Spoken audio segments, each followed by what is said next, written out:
आणि आता इतर सर्व घडामोडींचा वेगवान आढावा घेऊया महाराष्ट्र लाईव्ह मधून। वसंतदादा पाटलांची आठवण सांगताना शरद पवारांनी त्यांचं सरकार कसं पाडलं याचा किस्सा सांगितलाय। वसंतदादा पाटलांचं सरकार आम्हीच पाडल्याचं सांगत पवारांनी त्यांच्या 10 वर्षांनी नेमकं काय घडलं होतं हेही सांगितलं। 10 वर्षांनी वसंतदादांनी पुन्हा माझ्याकडे राज्याचं नेतृत्व देण्याचा निर्णय घेतला। गांधी नेहरूंचे विचार मजबूत करण्यासाठी वसंतदादा भूतकाळ विसरले आणि विचारांसाठी भूमिका घेतली असं पवार म्हणाले। पुण्यातील एका कार्यक्रमात बोलताना शरद पवारांनी हे वक्तव्य केलंय। दादा हे आम्हा लोकांचे नेते, पण त्यांनी शेवटी हे दोघे एकत्र यावेत याचे प्रयत्न सुरू केले आणि त्याला आम्हा लोकांचा विरोध होता। त्या विरोधामध्ये जे प्रमुख होते त्याच्यात मी होतो। परिणाम काय झाला, एक दिवशी आम्ही ठरवलं दादांचं सरकार घालवायचं आणि दादांचं सरकार आम्ही लोकांनी घालवलं। सांगली जिल्ह्यातल्या इस्लामपूरमध्ये महात्मा फुले शिक्षण संस्थेच्या प्राध्यापक डॉक्टर ND पाटील सभागृहाचा उद्घाटन सोहळा पार पडला। या सोहळ्याचं वैशिष्ट्य म्हणजे उपमुख्यमंत्री अजित पवार आणि शरद पवारांच्या राष्ट्रवादीचे आमदार जयंत पाटील, रोहित पवार आणि उच्च आणि तंत्रशिक्षण मंत्री चंद्रकांत पाटील एकाच स्टेजवर होते। यावेळी पवार काका पुतळ्यामध्ये तुफान टोलेबाजी झाली।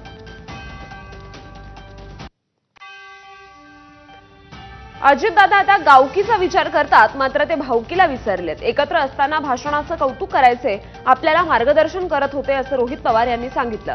दरम्यान रोहित पवार यांनी बोलताना बंगला सोडत नसलेल्या धनंजय मुंडे यांच्यावरही तोफ डागली।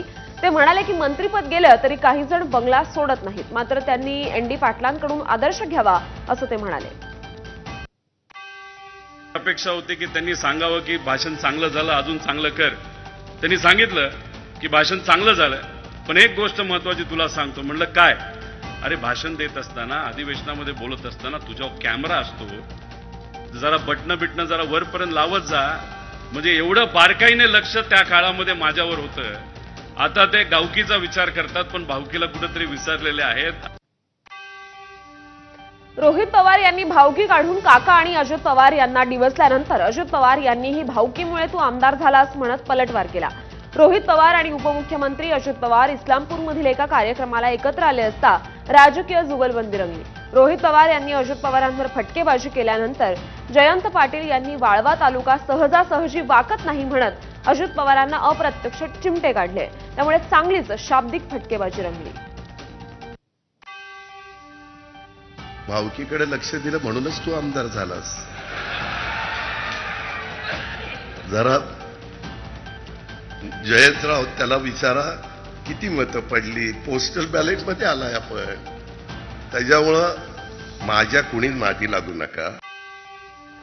कोल्हापुरात सर्वोच्च न्यायालयाचे सरन्यायाधीश भूषण गवई यांच्या हस्ते कोल्हापूरच्या सर्किट बेंचचं उद्घाटन होणार आहे। या कार्यक्रमासाठी मुख्यमंत्री देवेंद्र फडणवीस, उपमुख्यमंत्री एकनाथ शिंदे आणि अजित पवार यांच्यासह मुंबई न्यायालयाचे मुख्य न्यायमूर्ती देखील कोल्हापुरात असणार आहेत। या ऐतिहासिक क्षणाची साक्षीदार होण्यासाठी करवीर नगरी सज्ज झाली आहे। गेल्या 45 वर्षांच्या लढ्यानंतर अखेर कोल्हापूरसह 6 जिल्ह्यांसाठी सर्किट बेंचचं स्वप्न सत्यात उतरतंय। सर्वोच्च न्यायालयाचे सरन्यायाधीश भूषण गवई यांच्या हस्ते फीत कापून CPR समोरील सर्किट बेंच इमारतीचं उद्घाटन होईल। ठाकरेंच्या शिवसेनेच्या प्रवक्तेपदावरून हटवलेल्या किशोर तिवारींनी उद्धव ठाकरेंना पत्र लिहिलंय। राज ठाकरेंसोबत युती करू नये अशी पत्रातून मागणी केली। अल्पसंख्याक भाषिक समाजाच्या विरोधात सातत्यानं विष ओकणाऱ्या राज ठाकरेंसोबत युती करताना पुनर्विचार करावा। राज ठाकरेंसोबत युती येत्या काळात आपल्या शिवसेनेला कशी विघातक ठरणार असल्याचं किशोर तिवारींनी सांगितलंय। राज ठाकरेंसोबतची युती म्हणजे राज्यातील 3 कोटी जनतेच्या विरोधात जाण्यासारखं असल्याचं त्यांनी पत्रात लिहिलंय।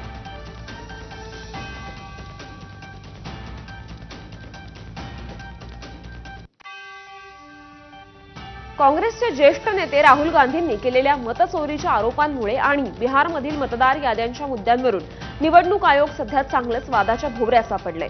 या पार्श्वभूमीवर निवडणूक आयोगानं नवी दिल्लीच्या नॅशनल मीडिया सेंटरमध्ये दुपारी 3 वाजता पत्रकार परिषदेचं आयोजन केलंय। राहुल गांधींनी केलेल्या सनसनाटी आरोपांनंतर निवडणूक आयोगाची ही पहिलीच पत्रकार परिषद असेल। त्यामुळे या पत्रकार परिषदेत काही मोठा निर्णय होणार का याकडे सर्वांचं लक्ष लागलंय। मतचोरीच्या विरोधात राहुल गांधी आजपासून बिहारमध्ये वोटर अधिकार यात्रा काढणार आहेत। ही यात्रा एकूण 16 दिवस 25 जिल्ह्यातून सुमारे 1300 किलोमीटरची असेल। या यात्रेत बिहारचे माजी उपमुख्यमंत्री तेजस्वी यादव यांच्यासह इंडिया आघाडीतील महत्त्वाचे नेते सहभागी होणार आहेत। बिहारच्या सासाराम येथून सकाळी 11:30 वाजता यात्रेला सुरुवात होईल। काही दिवसांपूर्वी पत्रकार परिषद घेत कर्नाटक आणि महाराष्ट्रातील निवडणुकांमध्ये बोगस मतदान झाल्याचा गंभीर आरोप राहुल गांधींनी केलाय। भाजप आणि निवडणूक आयोगावर आरोप करत राहुल गांधींनी पत्रकार परिषदेत पुरावे सादर केले। उपराष्ट्रपती पदाचा उमेदवार ठरवण्यासाठी भाजपच्या संसदीय बोर्डाची आज बैठक होणार आहे। पंतप्रधान नरेंद्र मोदी, भाजप अध्यक्ष जे.पी. नड्डा, गृहमंत्री अमित शहा, संरक्षण मंत्री राजनाथ सिंग यांची बैठकीला उपस्थिती असेल। उपराष्ट्रपती पदासाठी उमेदवारी अर्ज भरण्याची अंतिम तारीख 21 ऑगस्ट आहे। संध्याकाळी 7 वाजता या बैठकीचं आयोजन करण्यात आलंय। पंतप्रधान नरेंद्र मोदींच्या हस्ते आज दिल्लीत 11,000 कोटींच्या महामार्ग प्रकल्पांचं उद्घाटन आहे। तसंच द्वारका एक्सप्रेसच्या वेच्या दिल्ली एक सेक्शनचंही उद्घाटन दुपारी 12:30 वाजता असेल। नवीन एक्सप्रेसवे बांधण्याचं काम सातत्यानं सुरू आहे। या क्रमानं देशातील पहिला 8 लेन एक्सप्रेसवे आता पूर्ण झालाय। पंतप्रधान नरेंद्र मोदी आज द्वारका एक्सप्रेसवेचं उद्घाटन करतील। या एक्सप्रेसवेच्या बांधकामामुळे दिल्ली तसंच गुरुग्राममधील वाहतूक कोंडीच्या समस्येपासून मोठ्या प्रमाणात आराम मिळेल आणि लोकांचा वेळही वाचेल।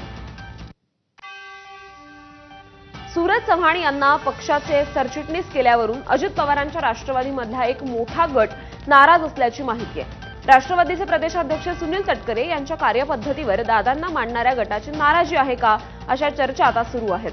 लातूरमधील छावा संघटनेचे प्रदेशाध्यक्ष विजयसिंग घाडगे यांना मारहाण झाल्याच्या घटनेनंतर सूरज चव्हाण यांना इतक्या लवकर पद दिल्यावरून पक्षातल्या दुसऱ्या फळीतील काही महत्त्वाच्या नेत्यांमध्ये अस्वस्थता आहे। पक्षाच्या या नाराज गटानं नाराजी अजित पवार यांच्याकडे देखील व्यक्त केली आहे। अजित पवारांच्या राष्ट्रवादीनं गोंदियात मोर्चे बांधणी सुरू केली आहे। प्रफुल्ल पटेल यांनी तिरोडा येथे कार्यकर्ता मेळावा घेतला। यावेळी त्यांनी कार्यकर्त्यांना निवडणुकीच्या पार्श्वभूमीवर कामाला लागण्याच्या सूचना केल्या। तर यावेळी त्यांनी कार्यकर्त्यांना कानमंत्र देखील दिला। आपला पक्ष वाढवायला संकोच करायचा नाही। दुसऱ्या पक्षाचा कुणी येत असेल तर त्यांना घ्या, वेलकम करा। प्रफुल्ल पटेल यांच्या कार्यकर्त्यांना सूचना। धाराशिवमध्ये शेतकरी कर्जमाफीसाठी ठाकरेंची शिवसेना आक्रमक झाली आहे। जिल्ह्यातील नुकसानीची पाहणी करण्यासाठी आलेल्या कृषी मंत्र्यांना शेतकऱ्यांनी घेराव घातला। यावेळी ठाकरे सेनेचे खासदार ओमराजे निंबाळकर आणि धाराशिवचे आमदार कैलास पाटील उपस्थित होते। धाराशिवच्या कळंब तालुक्यातील खोंदला येथे कृषी मंत्र्यांनी भेट दिली। यावेळी ठाकरे सेनेच्या कार्यकर्त्यांनी घोषणाबाजी केली। शेतकऱ्यांना कर्जमाफी मिळालीच पाहिजे यासाठी शेतकऱ्यांसह ठाकरेंची सेना आक्रमक झाली। अमरावतीमध्ये काँग्रेसला मोठा धक्का बसलाय। वरुड मोर्शीचे काँग्रेसचे माजी आमदार नरेंद्र ठाकरेंचे पुत्र विक्रम पाटलांनी भाजपमध्ये प्रवेश केलाय। विधानसभा निवडणुकीत उमेदवारी न मिळाल्यानं ठाकरे नाराज होते। त्यानंतर त्यांनी चंद्रशेखर बावनकुळेंच्या उपस्थितीत भाजपमध्ये प्रवेश केलाय। काँग्रेस पक्षात आपल्याला इज्जत नव्हती, मान सन्मान मिळत नव्हता, त्यामुळे काँग्रेस पक्ष सोडला। काँग्रेसमधून भाजपमध्ये पक्षप्रवेश करताच विक्रम ठाकरेंनी काँग्रेसवर हल्लाबोल केलाय। आज कोकणासह काही जिल्ह्यात पावसाचा जोर कायम राहणार असल्याचा हवामान विभागानं अंदाज वर्तवलाय। विशेषतः मुंबई, कोकण आणि विदर्भातील काही जिल्ह्यांमध्ये अतिमुसळधार पाऊस होण्याची शक्यता आहे। मराठवाड्यामध्ये काही ठिकाणी विजांच्या कडकडाटासह मुसळधार पावसाचा अंदाज आहे।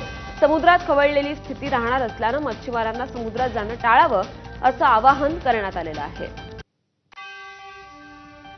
मुंबईला पाणी पुरवठा करणाऱ्या तलावांमध्ये 90.16% जलसाठा उपलब्ध आहे। तुळशी तलाव काल सायंकाळी 6:45 भरून ओसंडून वाहू लागला, अशी माहिती बृहन्मुंबई महानगरपालिकेच्या जल अभियंता खात्याद्वारे देण्यात आली आहे। तुळशी तलावाची कमाल पाणी साठवण क्षमता 804.60 कोटी लिटर इतकी आहे। हा तलाव संजय गांधी राष्ट्रीय अभयारण्यात स्थित असून महानगरपालिकेच्या भांडूप जलशुद्धीकरण संकुलापासून जवळच्या परिसरात आहे। मुंबईत 2 दिवसांपासून पावसानं जोरदार हजेरी लावलेली आहे। कोल्हापुरात पावसानं बहुतांश जिल्ह्यात पुन्हा एकदा हजेरी लावली आहे। यामुळे धरण पाणलोट क्षेत्रात पाण्याची आवक सुरू झाल्यानं पाणी पातळीत वाढ होते। काल राधानगरी धरणाचे 3 स्वयंचलित दरवाजे उघडलेत। राधानगरी धरणातून एकूण 5,784 क्युसेकनं पाण्याचा विसर्ग सुरू आहे। भारतीय हवामान खात्यानं पुढील 5 दिवस पावसाचा इशारा दिलाय। बंगालच्या उपसागरात कमी दाबाचा पट्टा सक्रिय असल्यानं महाराष्ट्रात पावसाची शक्यता हवामान विभागानं वर्तवली आहे। कोकणासह मध्य महाराष्ट्रात बहुतांश ठिकाणी पावसाचा जोर राहणार आहे. गोंदियातील अर्जुनी मोरगाव तालुक्यातील इटियाडोह धरण यावर्षी प्रथमच 100% भरलं असून धरण ओव्हरफ्लो झालंय. गेल्या 2 दिवसांपासून या धरणाच्या पाणी पातळीत सातत्यानं वाढ होतीये. तर सिंचनाच्या दृष्टिकोनातून इटियाडोह धरण हे महत्त्वपूर्ण असून गोंदिया जिल्ह्यातील शेतकऱ्यांची सिंचनाची चिंता देखील यामुळे मिटली आहे. विशेष म्हणजे इटियाडोह धरणाला पाण्याचा विसर्ग करण्याकरता दरवाजे नाहीत. भिंतीवरून पाणी ओव्हरफ्लो होऊन बाहेर विसर्ग होतं. त्यामुळे या पाण्याचा विसर्ग बघण्याकरता पर्यटकांची मोठी गर्दी या ठिकाणी असते.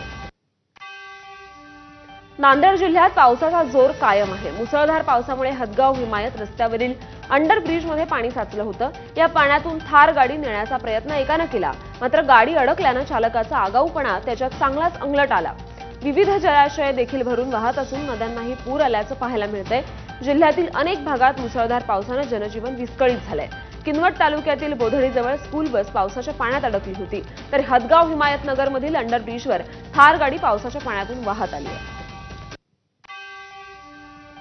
परभणीत सलग दुसऱ्या दिवशी मुसळधार पावसानं हजेरी लावली. पिकांचं मोठ्या प्रमाणावर नुकसान होण्याची शक्यता आता त्यामुळे वर्तवण्यात येते. मागील 15 दिवसांपासून गायब असलेल्या पावसानं सलग दुसऱ्या दिवशी काल जोरदार हजेरी लावली. काल रात्री पालम, पूर्णा, जिंतूर आणि गंगाखेड तालुक्यात पावसाचा जोर जास्त होता. त्यामुळे जनजीवन विस्कळीत झालंय. वाशिमच्या अनसिंग ग्रामपंचायतीच्या नियोजन शून्य कारभार आता समोर आलेला आहे. नालेसफाई न झाल्यानं पावसाचं पाणी थेट रुग्णालयात शिरल्यानं रुग्णांचे हाल झाले. पाणी बाहेर काढताना रुग्णालय कर्मचाऱ्यांची चांगलीच दमछाक झाली. गेल्या वर्षीही पावसाचं पाणी रुग्णालयात शिरलं होतं, तरीही रुग्णालय प्रशासनानं उपाययोजना न केल्यानं पुन्हा एकदा रुग्णालयात पाणी शिरल्याचं पाहायला मिळालं.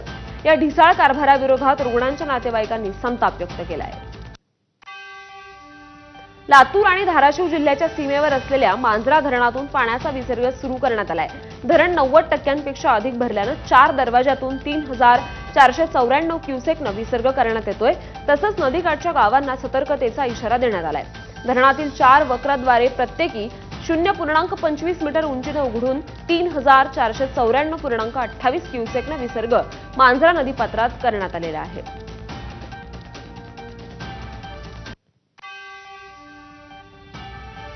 आणि यासोबतच महाराष्ट्र लाईव्हमध्ये एक छोटासा ब्रेक. बघत रहा एबीपी माझा.